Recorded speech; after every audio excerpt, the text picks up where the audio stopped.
Hey guys, Vashtra here. Welcome to my first ever video here on YouTube. Tonight I've got a Let's Not Meet for you by Denary Tar. I've set up a subreddit for you guys. If you'd like to go ahead and submit a story, go over there. And please don't hesitate to do so. It could be any kind of story, creepypasta, Let's Not Meet, true story. As long as it's creepy, it's good. If you like what you hear, don't forget to like, comment, subscribe, and I hope you enjoy the video. Secondary account for obvious reasons. This event is still ongoing. However, I was hoping to seek some advice from you guys because honestly I have no idea what to do. To begin, I've always had this feeling that someone was watching me ever since I moved into my family house 8 years ago. At first, I thought I would just watch too much ID investigation and I was just being paranoid. But I couldn't help looking over my shoulder when I would walk to school or to my bus stop. When I would walk to school, I was always scared in the mornings when it would be dark during the winter or fall because where I live is just vast country lanes. I live in Canada, and although not much crime happens in my neighborhood, I never could rid myself of this eerie feeling. Even when I would come home from school, being home alone didn't help. I would triple check my windows and locks to make sure everything was locked. However, in my basement or garage door would never fully lock since the door hinge was broken and detached from the door. Therefore, it would never properly close. I always told my dad to fix this door, but because he would always go away for work, he never found the time to do so. Stupidly, I thought nothing bad would happen since my garage needed a 4-digit passcode to get in. On a side note, I just wanted to let everyone know that never, under any circumstances, put your birthday as your passcode for anything. Even if you switch up the date so that the day is first and then the month is second, do not do it, because it will be obvious. Now, my theory is that he knew the passcode to my house, therefore he had free reign for 7 years to go through my things. At first, I thought I was being forgetful. Maybe I was the one who misplaced my underwear somewhere. Maybe I was the one who misplaced my favorite top, or maybe my dad accidentally donated it. But I should have known better. During my 4 years in high school, he never really contacted me.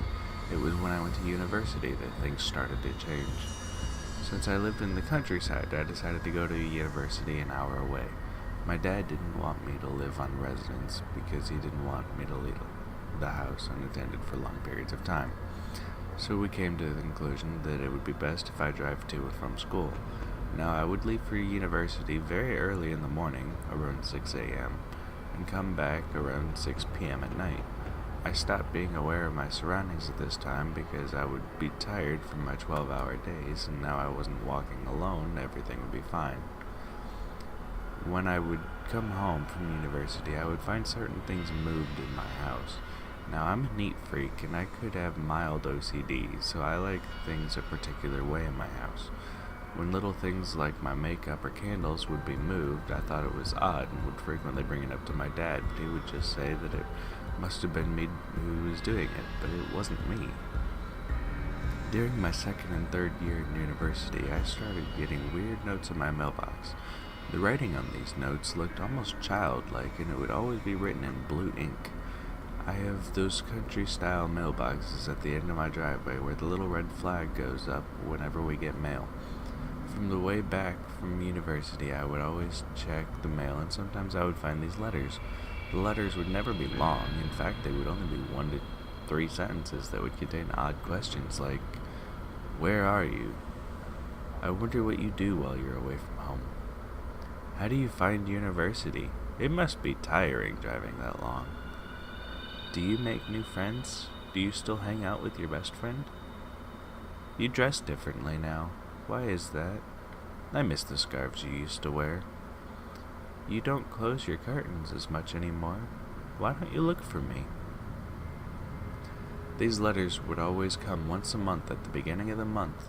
I would show my dad, and at first he would say, "Oh, maybe your cousins are just pranking you," or it's probably your friends. But every time I would ask my friends or cousins, they would give me this confused response saying they never sent me any letters. Now that I am in my 4th year at university, the letters do not come as frequently, but 2 weeks ago something happened that makes me think things are escalating. I came back home from university at 7:45 p.m., and it was fairly dark outside. I saw that my mailbox flag was up, so I checked my mail and it was just bills. At this point, I haven't gotten a note for a little over 3 months, so I'm thinking maybe the notes won't come anymore. As I settled in for bed, I changed into my pajamas and checked the locks as usual.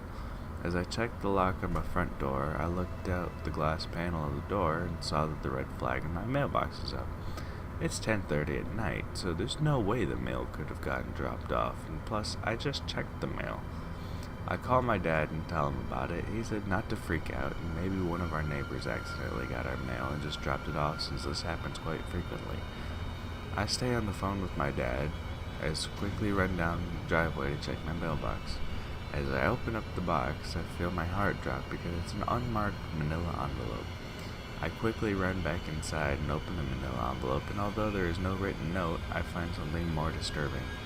It's a pair of my old blue panties that I haven't seen in years. At this point, I scream, and my dad tells me to hang up and call my aunt, who is a police officer. My aunt comes over and checks the inside of my house, but she can't find anything. She tries to jog my memory and asks if I know anyone who would be doing this, but honestly, I have no clue. My aunt told me to keep any more letters I get, and she's been staying with me the days my dad is out for work. My dad is thinking about installing security cameras, and hopefully we can catch whoever it is that way. But what else can I do? I'm just so paranoid and scared because I don't know who this person is, but I know it has been stalking me for a while. Those panties he sent me were the ones that I had while I was in high school and lost that pair when I was in grade 10. The fear of the unknown is getting to me so much that my anxiety is not letting me function normally. I just don't know what to do.